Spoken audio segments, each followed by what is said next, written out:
देश में lateral entry पर बहस छिड़ जाने के बाद से यूपीएससी ने लेटरल एंट्री से होने वाली नियुक्ति का प्रस्ताव रद्द कर दिया है। वहीं सरकार के इस फैसले का केंद्रीय मंत्री और एनडीए के घटक दल एलजेपीआर के अध्यक्ष चिराग पासवान ने स्वागत किया। उन्होंने कहा कि इस सरकार ने एक मिसाल कायम की है। उम्मीद है कि भविष्य की सरकारें भी जनता की भावनाओं के लिए इसी तरह की संवेदनशीलता दिखाएंगी। वहीं इस मुद्दे पर विपक्ष को घेरते हुए चिराग पासवान ने कहा कि जब विपक्ष हम पर उंगली उठाता है तो उसे याद रखना चाहिए कि 3 उंगलियां खुद उसकी ओर भी उठती हैं। सत्ता में रहते हुए इन दलों ने एससी, एसटी और ओबीसी के लिए रिजर्व पदों पर भर्तियां क्यों सुनिश्चित नहीं की?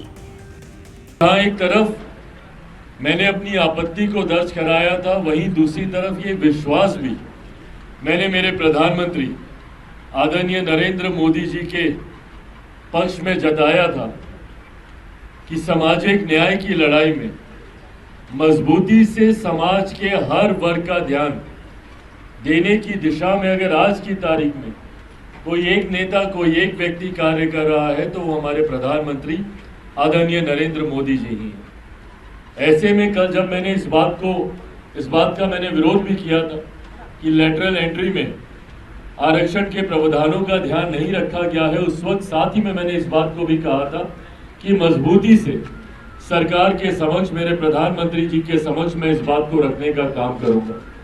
सरकार का अंग हूं, कई ऐसी बातें हैं जो सार्वजनिक तौर पर कहने में मैं सामर्थ्य नहीं हूं।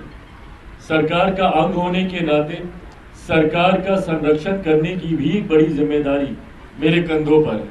पर हाँ, कई ऐसे विषय हैं जहां पर असहमति होती है, पर असहमति को दर्ज कराने के लिए भी सरकार के भीतर मुझे एक मंच मुहैया कराया गया है, जहां पर अक्सर ऐसे विषयों को प्रमुखता से मैं रखने का काम करता हूं। जैसे ही ये लेटरल एंट्री वाला मामला हम लोग के संज्ञान में आया, उसी वक्त से मैंने लगातार अलग अलग जगहों पे कंसर्न अथॉरिटीज के सामने मैंने अपने इस विषय को रखा। प्रधानमंत्री जी के समक्ष मैंने इन बातों को प्रमुखता से रखा। उनके संज्ञान में अनुसूचित जाति, जनजाति, पिछड़ा वर्ग के लोगों के तमाम चिंताओं को मैंने रखने का काम किया। लगभग पिछले 1.5-2 दिन से लगातार मैं खुद प्रधानमंत्री जी के और प्रधानमंत्री जी का कार्यालय मेरे संपर्क में रहा। उन्होंने इस विषय से जुड़े हुए हर बिंदु पर मुझसे चर्चा करने का उन्होंने काम किया। समय समय पर जो दस्तावेज भी उनको मुहैया कराने की जरूरत पड़ी, पिछले 1.5-2 दिन में मैंने उनको तैयार कर प्रधानमंत्री कार्यालय पीएमओ में भी मैंने भेजने का काम किया, इस विश्वास के साथ कि प्रधानमंत्री जी जब इस विषय की गंभीरता को समझेंगे और वो समझेंगे निजी क्षेत्र में आरक्षण की व्यवस्था नहीं है, ऐसे में सरकारी क्षेत्र में कोई भी नियुक्ति होती हो, किसी भी तरीके की नियुक्ति होती हो, ऐसे में सरकार को आरक्षण के नियमों का पालन करना चाहिए। ये मांग लोक जनशक्ति पार्टी रामविलास की रही है हमेशा से। विपक्ष जो आज की तारीख में इसको लेकर हो हंगामा खड़ा करने का कार्य कर रहा है, ये प्रेसिडेंट्स भी विपक्ष की सरकारों के दौरान ही खड़े किए गए हैं।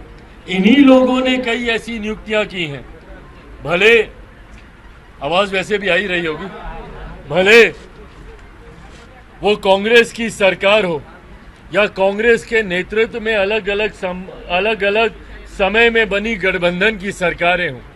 इससे पूर्ण भी कई ऐसे उदाहरण रहे हैं जहां पे लेटरल नियुक्तियां की गई हैं, जिसके तहत डायरेक्ट उन पदों पर बिना आरक्षण के प्रावधानों का ध्यान रखे हुए नियुक्तियां कराई गई हैं।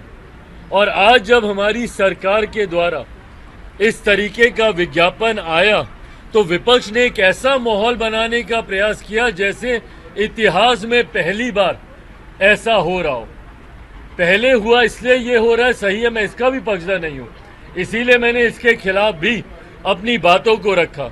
पर जो विपक्ष एकदम हमदर्द बनने का प्रयास कर रहा था, अनुसूचित जाति, जनजाति, पिछड़ा वर्ग से आने वाले लोगों का हिमायती बनने का प्रयास कर रहा था, ये वही विपक्ष है जिसने समय समय पर अपने समय पर डायरेक्ट ये भर्तियां करने का कार्य किया।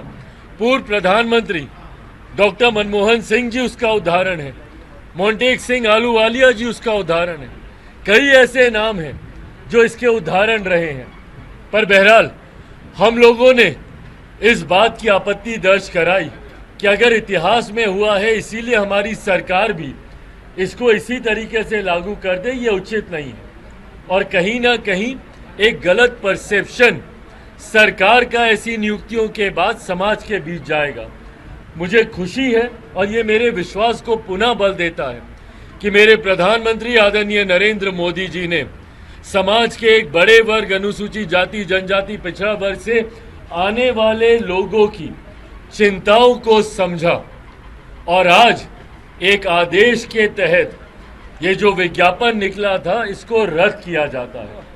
मैं, मेरी पार्टी लोक जनशक्ति पार्टी रामविलास, मेरे प्रधानमंत्री आदरणीय नरेंद्र मोदी जी का धन्यवाद देती है और मैं समाज की तरफ से अनुसूचित जाति जनजाति पिछड़ा वर्ग से आने वाले लोगों की तरफ से भी मेरे प्रधानमंत्री आदरणीय नरेंद्र मोदी जी का मैं धन्यवाद करता हूं कि उन्होंने एक बड़े वर्ग की चिंता को सम्मान देने का काम किया और जो ये नियुक्ति निकाली थी उसको रद्द करके पुनः उन्होंने इस समाज का विश्वास जीतने का काम किया।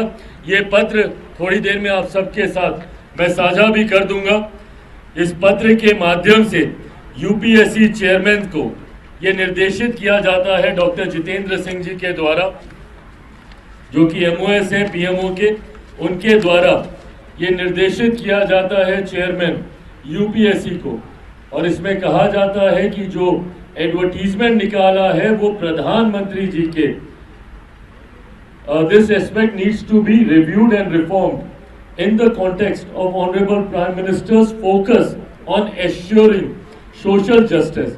Hence I urge the UPSC to cancel the advertisement for the lateral entry recruitment issued on 17/8/2024. गौरतलब है कि इससे पहले केंद्रीय मंत्री चिराग पासवान ने यूपीएससी लेटरल भर्ती पर ऐतराज जताया था। उन्होंने कहा था कि मेरी पार्टी पूरी तरह से इस तरह की नियुक्तियों को लेकर अपनी सोच स्पष्ट करती है। उन्होंने कहा कि कहीं पर भी अगर सरकारी नियुक्तियां होती हैं तो उसमें आरक्षण के प्रावधानों का पालन होना चाहिए। वहीं इसके बाद बढ़ती आलोचनाओं के बीच प्रधानमंत्री नरेंद्र मोदी के आदेश पर यूपीएससी ने विज्ञापन वापस ले लिया।